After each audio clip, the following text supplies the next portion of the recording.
সময় ঘরে অনেক কিছুই থাকে, তারপরে ওটা দিয়ে একটু মনে হয় চচ্চড়ি করে খায়।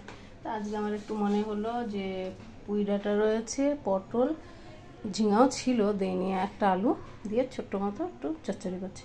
কড়াই তেল গরম হয়ে গেছে, পাঁচফোড়ন দিয়ে দিয়েছি আর টমেটো দিয়ে দেবো, দুটো কাঁচা লঙ্কা দিয়ে দিচ্ছি,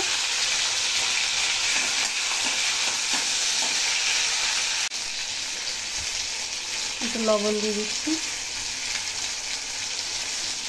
একটু লাল মির্চ পাউডার দিয়ে দিচ্ছি। আজকাল খুব খাওয়া হচ্ছে লাল মির্চ পাউডার।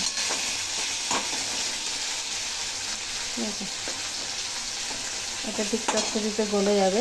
এখন এই যে পটল, পুঁই শাকের ডাঁটা, আলু দিয়ে দিলাম,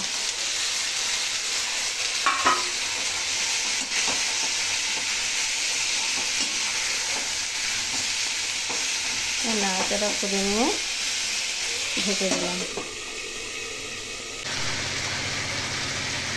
একটুখানি জল দিয়ে দিই সামান্য,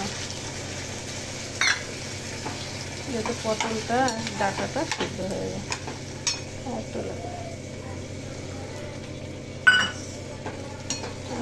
এটা কি সিদ্ধ হয়ে যাবে না, মিষ্টি কুমড়া থাকলে ওর মধ্যে দিলে সিদ্ধ হয়ে যায়।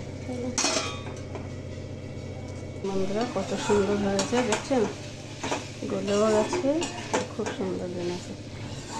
রেসিপিটি যদি আপনাদের ভালো লাগে তাহলে লাইক কমেন্ট শেয়ার করুন। ঠিক আছে, এরকমও ঘরে কিছু কিছু জিনিস থাকলে একটু চচ্চড়ি করে খেলে ভালো লাগে।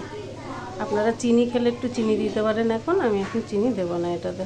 ঠিক আছে, তো রাখছি এখনকার মতো, টাটা বাই।